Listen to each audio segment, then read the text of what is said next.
On the Thursday of Holy Week, we tend to focus on that moving occasion when Jesus washed the disciples' feet before they shared the Passover meal. We know it as a symbol of Jesus taking on the role of a servant, and we know how indignantly the disciples responded to it. He was their leader, not a servant. But there was another event that evening I'd like to think about. After the Passover meal, Jesus went out to the Garden of Gethsemane. Matthew's Gospel says he went there with his disciples and said to them, "Sit here while I go over there and pray." He took Peter, James and John along with him, and he began to be sorrowful and troubled. Then he said to them, "My soul is overwhelmed with sorrow to the point of death. Stay here and keep watch with me." Going a little further, he fell with his face to the ground and prayed, "My Father, if it is possible, may this cup be taken from me. Yet not as I will, but as you will." Then he returned to his disciples and found them sleeping.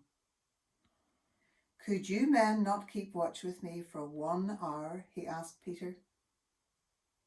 Matthew's account goes on to say that Jesus prayed a second time and again came back to find the disciples sleeping. He must have felt so let down and alone. It had been a big week.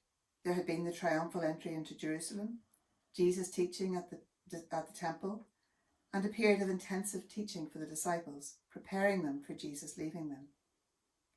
It may well be that the disciples were just exhausted. But Jesus knew what lay ahead of him. He knew that he would be arrested, humiliated, beaten, and suffer a criminal's death before his resurrection. He was weighed down, and he confided in his closest friends that he felt overwhelmed with sorrow. He wanted them to watch and wait with him, for the comfort and companionship they'd known together to be shared one last time. We have all had times when we watched and waited, not least this past year. Whether we're hoping for a good outcome or dreading a bad one, whether we're looking forward to getting the jab or worried about the results of exams or tests, there's a huge comfort in having someone there to share it with you. At Taizé in eastern France, there's an interdenominational community which has links with Corrymeela. They remember Easter every weekend, and on Friday nights a large cross is placed on the floor of the church, and people come to pray for the world around the cross. There's a sense of a vigil and of keeping faith with Christ in his suffering and death. On the night he was arrested, Jesus felt sorrowful and alone because his friends didn't watch with him without falling asleep, not even for a single hour. And yet he was faithful to them and to us. He didn't run away, and he did not shirk from what lay ahead.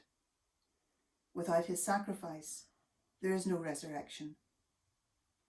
Thank God for his faithfulness to us. May we also be faithful to him.